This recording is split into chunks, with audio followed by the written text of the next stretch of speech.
diseminasi bidang numerasi yang dibawakan oleh Bapak Poster Sadala MPD. Nah, untuk memulai acara kita pada hari ini, mari kita bersama dalam doa.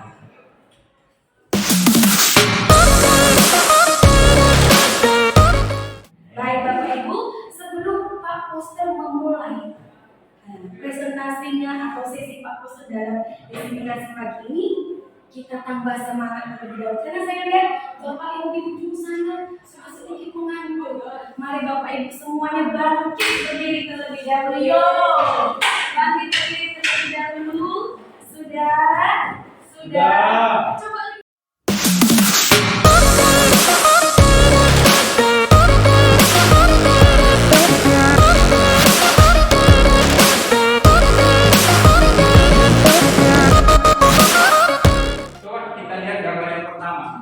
Ini udah jelas ya, cara diskon.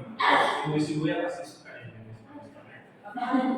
Kemudian gambar yang kedua mengenai apa itu AC. Dan kita tiap kali bersentuhan yang namanya AC, kita kan sadar bahwa itu numerasi juga.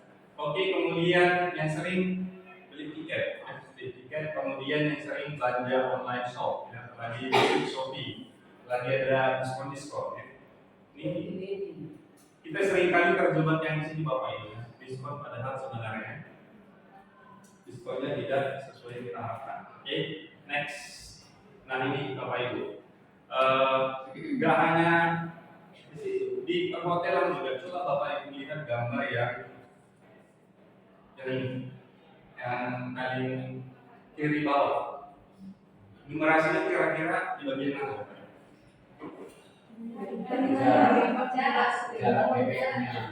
Jarak.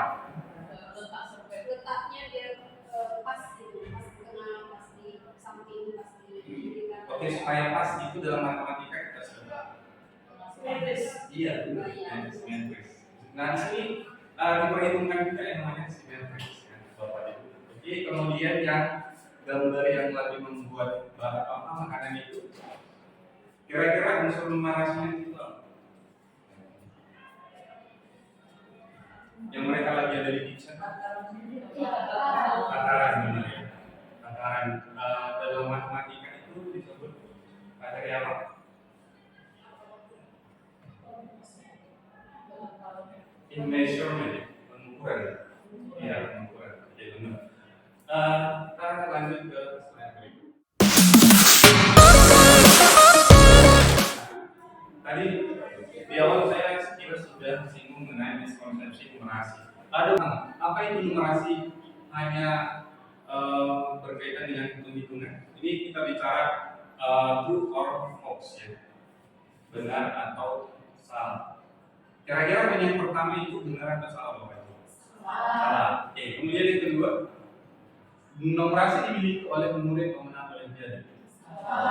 Kemudian numerasi selalu berhubungan dengan soal quotes dan dapat ditingkatkan dengan reading soal AKM. Salah. Kemudian numerasi itu matematika. Salah. Ya, tadi kita udah lihat contohnya. Kemudian yang terakhir, numerasi hanya tanggung jawab hukum matematika. Salah.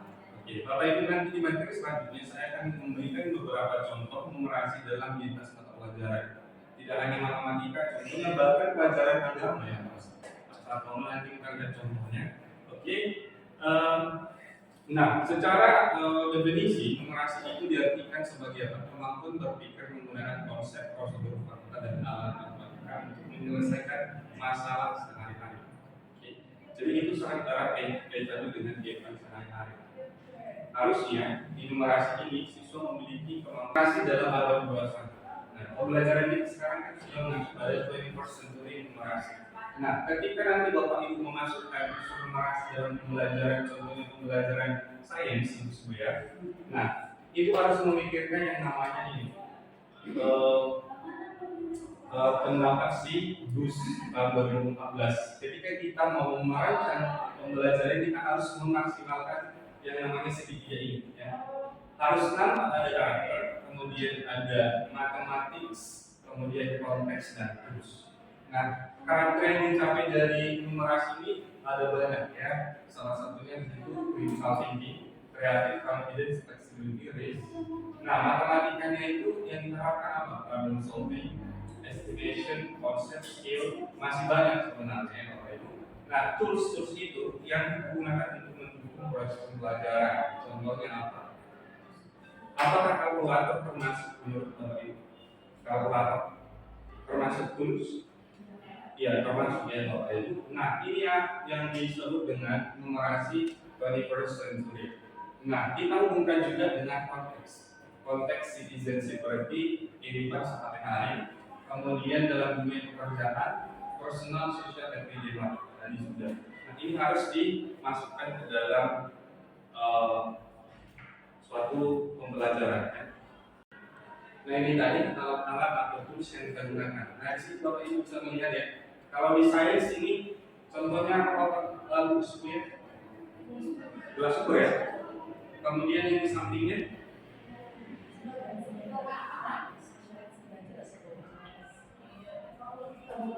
tabung reaksi ya. Kemudian ada timbangan yang digital juga ada. Nah, kalau ini contoh-contoh kegiatan numerasi dalam lingkungan ya, contohnya dalam lingkungan sekolah, belajar di laboratorium. Jadi nanti ya kita belajar di laboratorium bisa dimaksimalkan konsep numerasinya. Kemudian ketika anak-anak ini mungkin didik kayak atau SD belajar dan permainan dalam sekolah. Itu permainan apa Bapak Ibu?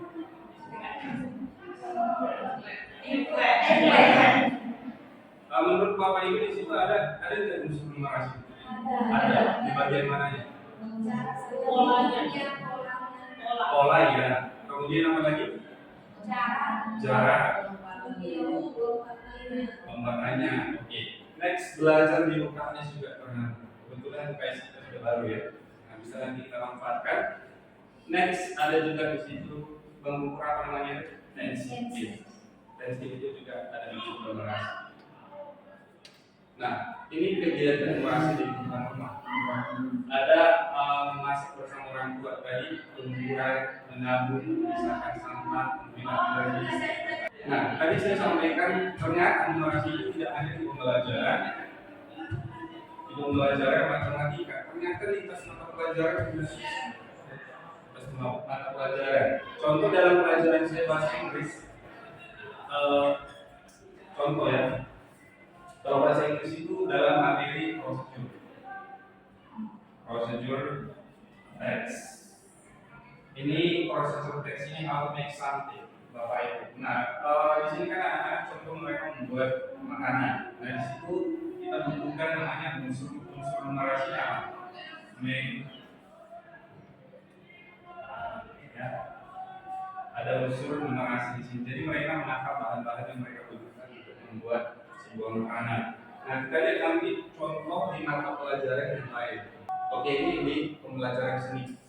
Nah, ini pembelajaran seni tentang apa namanya ini pola dan simetri, asimetri, membedakan antara pola simetris dan asimetris. Yang mana? Yang gambar mana? Ini ya. Oke, ketika ini pembelajaran seni rupa. Nah, menggambar juga ternyata dibutuhkan skill numerasi di dalamnya. Kemudian di ini not angka ya, not angka. Okay. Next, ini di pembelajaran seni, kemudian di pembelajaran IPS contohnya. Pertumbuhan ekonomi 6 negara Asia. Nah, ini apa kita sebut Bapak Ibu? Grafik ya, grafik ada unsur numerasi juga di situ. Kemudian skala dalam pembelajaran peta ya. Nah, itu di pembelajaran IPS. Kemudian, nah ini tadi saya sampaikan, ternyata di pembelajaran agama juga bisa kita terapkan. Nah, kalau di Islam contohnya mengenai zakat ya. Zakat kalau di agama Buddha itu mengenai kalendernya. Di agama Hindu juga kurang lebih sama. Nah, di agama Kristen atau Nasrani bisa kita terapkan ketika untuk memberikan waktu. Ada unsur numerasi. Nah, jadi sebenarnya numerasi ini Bapak Ibu tidak hanya terfokus di pembelajaran matematika. Ya, jadi kita bisa nanti kedepannya merancang pembelajaran yang ada unsur numerasi. Nah, pertanyaannya, apakah semua topik pembelajaran bisa kita integrasikan dengan numerasi? Tentu tidak Bapak Ibu. Jadi kita harus melihat dulu materi apa kira-kira yang cocok untuk diterapkan unsur numerasi di dalam contoh pembelajaran saya tadi itu proses teks. Kalau di pembelajaran bahasa Inggris itu tidak suka contoh pembelajaran tenses. Tenses mungkin agak sulit juga kita masukkan unsur numerasi di sini, kecuali di present tense. Talking about daily habits. Nah, mungkin bisa. Nah, itu Bapak Ibu contohin lagi pembelajaran di PJOK, ya. PJOK mengenai makanan sehat, ya. Kemudian indeks massa tubuh, kemudian apalagi mengukur tinggi dan berat badan. Nah, itu di pembelajaran PJOK. Nah, selama ini kita belum ada menerapkan ini. Nah, kedepannya bolehlah kita terapkan di dalam pembelajaran kita. Contohnya di pembelajaran KTHM. Mungkin Ibu Bendera bisa memikirkan kira-kira itu gimana. Contoh mengenai apa itu demokrasi, ya. Demokrasi di situ ada pemungutan suara. Nah, di situ kan ada unsur demokrasi juga. Oke. Ini di mata pelajaran kita. Ya.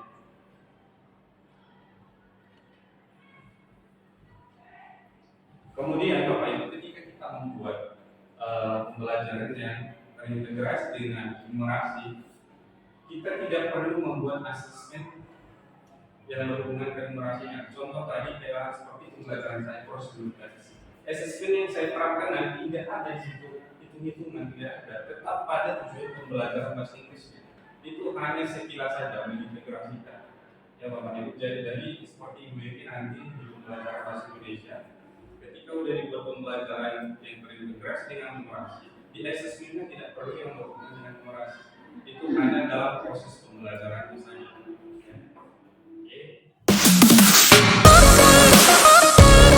Bapak Ibu lihat gambar yang ada di depan. Nah, ketika kita memulai pembelajaran kita seringkali menyampaikan pertanyaan pemantik ya Bapak Ibu ya. Nah, kira-kira dari gambar ini yang bisa kita hubungkan dengan numerasi, apalah pertanyaan pemantik yang cocok dan pertanyaan pemantik? Saya ya, Sir. Pertanyaan saya otomatis, berapa lama waktunya untuk pohon durian tersebut berbuah? Itu pemantik. Tidak. Tidak ya. Tidak ya? Karena itu udah masuk Hasil. soal assessment. Jadi pemantik itu hanya merasa mereka untuk berpikir masuk dalam materi. Kira-kira yang simpel aja. Industri emang. Saya Sir. Iya, silakan. Di gambar itu kan terdapat peta-peta tanah tempat pohon itu ditanam. Nah, di situ ada beberapa peta. Jadi saya menyatakan berapa banyak pada gambar tersebut dalam satu peta pohon durian yang ditanam di situ. Yang sesuai dengan jaraknya yang simetris antar yang lain. Terima kasih. Sir, saya bisa membuat pertanyaan pemantik dari durian itu. Berapa banyak kira-kira atau berapa kali kira-kira dalam setahun durian ini berbuah menghasilkan buah? Iya. Nah itu contoh. Oke Bapak Ibu, saya cukupkan sampai di sini. Oke, baik, terima kasih buat pemaparannya Bapak Posus Negara. Baik, terima kasih Bapak Ibu untuk kehadirannya, buat waktu yang sudah disediakan. Sampai bertemu di lain kesempatan. Terima kasih.